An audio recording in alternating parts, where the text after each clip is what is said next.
The 7 generator is the next generation in HDMI test and measurement equipment from Murideo. An approved test device for Dolby Vision and Dolby Audio, the 7 hosts an unmatched suite of audio and video tests. This device is the go-to tool for the video device, display, or repeater manufacturer, as well as the consummate video professional. Enjoy complete control, speed, and versatility with the simple haptic controls from the front keypad with clear results on the large 7-inch HD screen. Control is even easier in the lab with the internally hosted web interface when connected to a local area network. IP and device addresses can be updated so multiple units can be used in the same place, on the same network, and be independently controlled. In this module, we're going to take a look at the 7G's connections, lights, buttons, and menu systems to see how it ticks. Let's get started.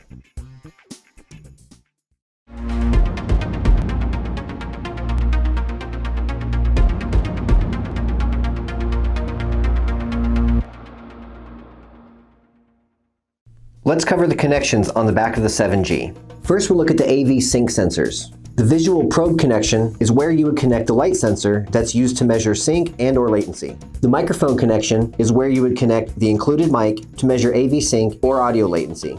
HDMI output is where you would connect an HDMI cable from the 7G to the device you'd like to test. Next to that is the HDMI input. Here's where you would connect an HDMI cable from the source you'd like to test to the 7G. Then we have the 2-channel line level external audio input. This is where you would connect an external audio source for generating custom audio test tones. The IP control connection is where you would use an Ethernet cable to connect the 7G to a PC or to a network to control the 7G remotely.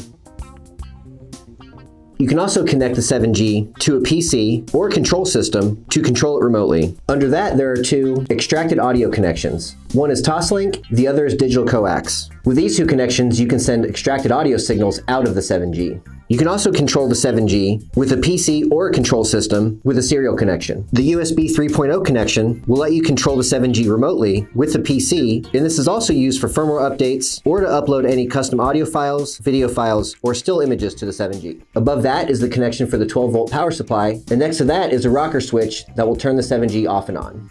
On the upper half of the rear panel, you'll see expansion port A. This will be used as an analog output for eARC, which will be available in the future. The main display will show you the main menu and which options are available. Underneath the main menu is the AV output info bar. This smaller OLED screen will display all of the audio-video parameters that are currently selected as the HDMI output. This screen will also display if the audio output is active or muted. Underneath the LCD screen, there's a series of lights on the 7G. Let's start with the 6 on the left. Here we have 6 audio formats, each having an accompanying indicator light. Whichever light is illuminated will indicate the audio signal type that is currently being output from the 7G. In this case, the output's set to PCM, so the PCM light is illuminated. The other options here are Dolby Digital Plus, Dolby MAT, Dolby Digital, Dolby True HD, or Dolby Atmos. The info lights are the 4 in the middle. These lights will tell you more information about the current status of the 7G. If the eARC light is illuminated, that means there's an eARC signal present. If the HDCP light's illuminated, that means that the outgoing signal is encrypted with HDCP. If the ARC light is illuminated, that means that there is an ARC signal present in the HDMI signal. The hot plug detect light will be illuminated as long as there's a physical connection between the 7G and the device that you're testing. Next, we'll look at the 4 video lights.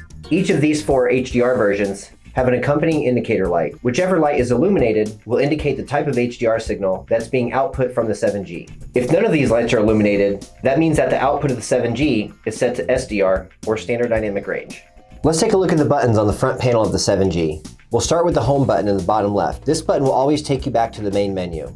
Then we have the up, down, left, right navigation buttons, and in the middle a green OK button. These are the buttons that you'll use to navigate through menus, and the OK button will allow you to make a selection. The audio button will take you straight into the audio generator menu. More on this a little bit later in the video. The video button will take you straight into the video generator menu. We'll cover this a little bit more in depth later in the video. The back button will always take you back to the previous menu. The video test button will jump straight to the 7G's built-in videos. Here you can select any of the built-in videos or any custom videos that you uploaded to the 7G. The audio test button will jump straight into the audio test menu. More on this a little bit later in the video. Next is the pattern button. That will jump straight into the pattern select menu where you can select hundreds of different test patterns to send to the display. We'll look at these a little bit more in depth a little bit later. Underneath that is the My Res button. You can use custom resolutions and frame rates to send out of the 7G, and this button will jump straight into that menu to allow you to make a selection. Next is the HDR button. This will jump straight into the HDR menu and allow you to select SDR or any of the HDR formats. Here's also where you would choose any custom HDR formats that you uploaded to the 7G. Underneath HDR is the ARC/eARC button. This will jump straight into the ARC/eARC output setup menu. From here you can disable eARC or enable it, or disable or enable ARC. We'll take a look at this when we cover the menu later.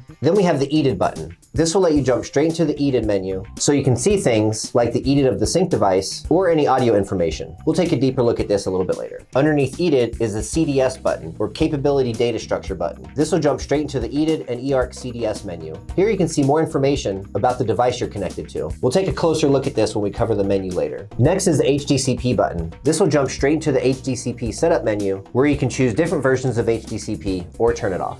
Underneath HDCP is the Run/Stop button. If you're doing a video test with full motion video, this button will pause the video, then continue to play once you press it. Next is the Setup button. That will jump straight into the System Setup menu, where you can see all the vital information about the 7G, such as the IP address and other information such as operating temperature. We'll take a closer look at this in a little bit. Underneath Setup is the Mute button. If you're sending out an audio test tone and would like to mute it, simply press that button and then press it again to unmute. Then last are the Preset and the Shortcut buttons.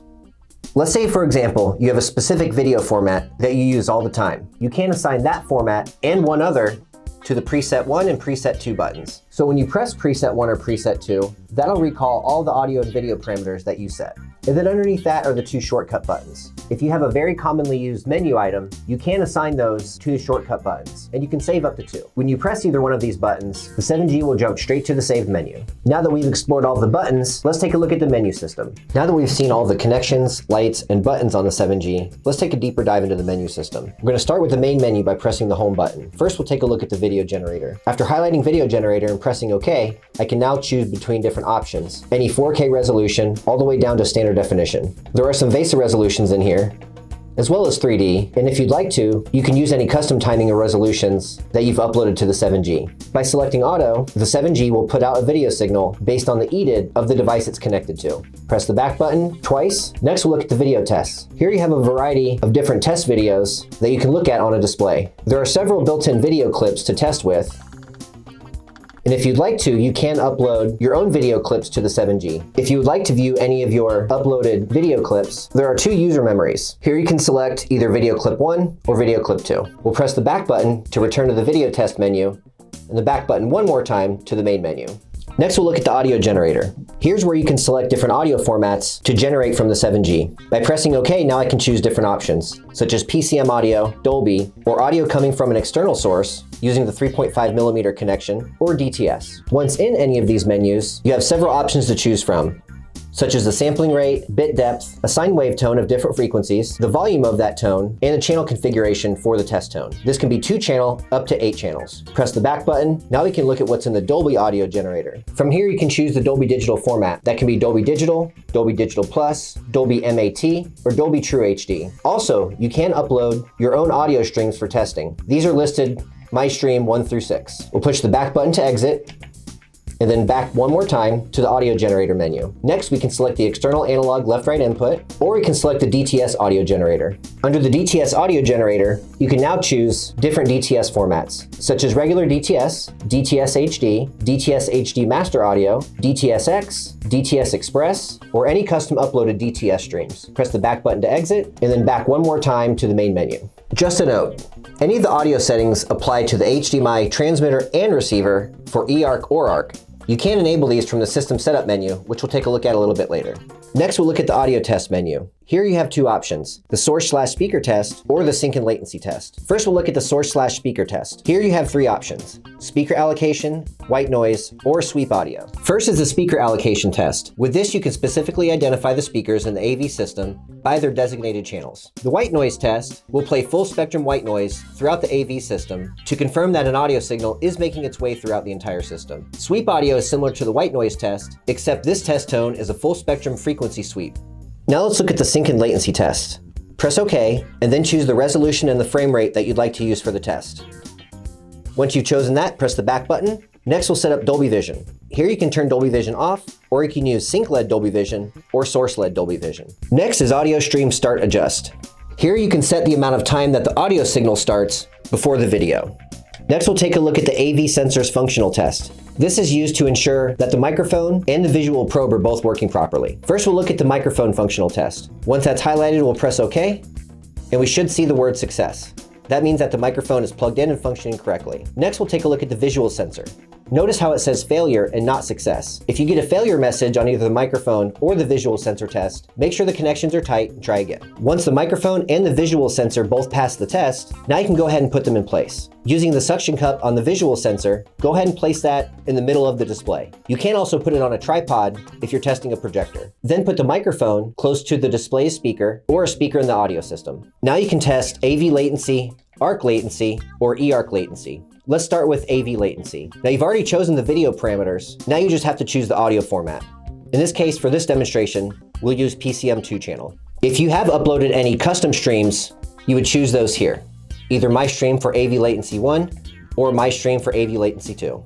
Once the test starts, you'll see a flashing white box on the display. Along with the flashing box, you'll also hear a beep from the display speaker or the audio system. The purpose of this test is to determine if the audio and the video are arriving at the same time. Next, we'll look at the ARC latency test. Just like before, we want to pick the audio format and press OK. Now we can see the latency of the audio over the ARC channel. We'll go back one more and check the eARC latency. Just like before, we'll pick an audio format, press OK. This will give us the audio latency of the eARC channel. After the test is done, you can press the back button a few times to get back to the main menu, or you can press the home menu on the 7G's front panel. Next, we'll look at the EDID, eARC, and CDS menu. To read the EDID of a display or sync device, go ahead and connect an HDMI cable from the device that you're testing to the output of the 7G. From here, we'll press OK. We'll be able to see the EDID information of the sync device. After reading the EDID of the sync device, you can then scroll down to the eARC/ARC audio info. This will display the CDS, which is also known as the capabilities data structure. You'll see this information as it relates to eARC and ARC. Next is the ARC hot plug detect control. This will allow you to turn off or on the 5V HDMI power. Selecting assert leaves the 5V on, selecting deassert turns the 5V off. Next, we'll look at the eARC physical hot plug detect control. Just like the ARC hot plug detect control, you can turn the HDMI 5V on by using assert, or off by choosing deassert. Next is the eARC hot plug detect bit control. This will leave the 5V in the HDMI active, but it will digitally change the status. Next, we'll look at the HDMI 5V power control, which will allow you to activate or disable the 5V. This can be helpful if you can't physically unplug and plug the HDMI cable back in. Next is the eARC transmitter latency. Here you can send a latency request to the eARC transmitter and read the latency value. Press OK to send a latency request to the eARC transmitter and then read the latency value. Last is the eARC receiver latency. Keep in mind, to perform the eARC transmitter latency test and the eARC receiver latency test, this is performed by using the HDMI source or the transmitter of the 7G. Now let's press the back button and we're back to the main menu. And last, we'll take a look at the system setup menu. The options here are IP management, which will let you do things like toggle DHCP off and on. Here you can also see the host IP, router IP, IP mask, and the MAC address of the 7G. Next is the ARC/eARC output setup. Here you can completely disable ARC and eARC, or enable eARC, or enable ARC. Press the back button, and now we can look at the vital information. This will tell you things like the firmware version and the operating temperature of the MCU, FPGA, and auxiliary FPGA. Below that, we can control the fan speed. We can either turn the fan off, set it to low, medium, or high.